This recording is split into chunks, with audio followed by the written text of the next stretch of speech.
কম বেশি সকলেই করে থাকি। কেউ প্রত্যেকদিন সেবা কাজে ব্যবহার করে, আবার কেউ কখনো ঘরে যখন উৎসব হয় বামুনের সেবা করে, আবার অনেকে কেউ বলে বৃহস্পতিবার এনার ব্যবহার করতে হয় না। এর কিছু ব্যবহার আজকে আমি আপনাদেরকে শেয়ার করব, কারণ এর সঠিক ব্যবহার আমিও কিছু বছর আগে জানতাম না।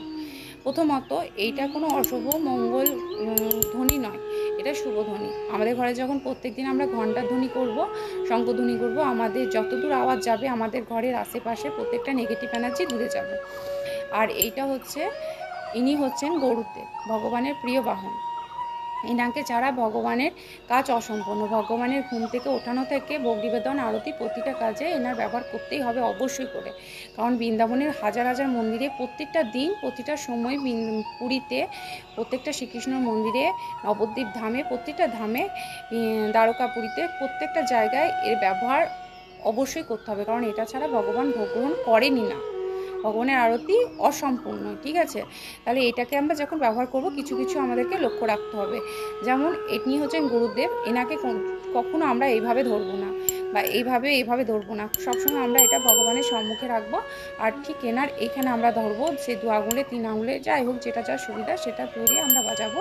এটা ইউজ করার আগে আমরা একটু গঙ্গা জল দিয়ে শুদ্ধিকরণ করে নেবো। আর ঠিক এটা আমাদের নাভির এই ওপরে আমরা যেন ধরে ভগবানের আরতি করি, ভগবানকে ভোগ নিবেদন করি। ঠিক আছে, আর অনেকে বলে বৃহস্পতিবার এটা বাজানো হয় না। এটা আমরা লোককথায় শুনে আসছি দাদু ঠাকুমার কাছ থেকে, এটা বৃহস্পতিবার বাজাতে হয় না। কারণ এটা বাজালে নাকি মা লক্ষ্মী অসন্তুষ্ট হয়। প্রথমত দেখুন, মা লক্ষ্মী থাকে সবসময় নারায়ণের চরণে, সবসময় নারায়ণের সেবা চাই। তাহলে নারায়ণ যখন এটা ছাড়া ভগবান ভোগ অব্দি গ্রহণ করে না, তাহলে কী করে মা লক্ষ্মী এটার আওয়াজে অসন্তুষ্ট হবে? আমরা যখন বৃহস্পতিবার আমরা ভোগটা ভগবানকে দিচ্ছি, আমরা যখন মা লক্ষ্মীকে দিচ্ছি, সেটা যদি আমরা ঘণ্টা বাজিয়ে তুলসীপত্র না দিয়ে দিই, তাহলে মা লক্ষ্মী তার স্বামীকে কীভাবে সেটাকে নিবেদন করবে?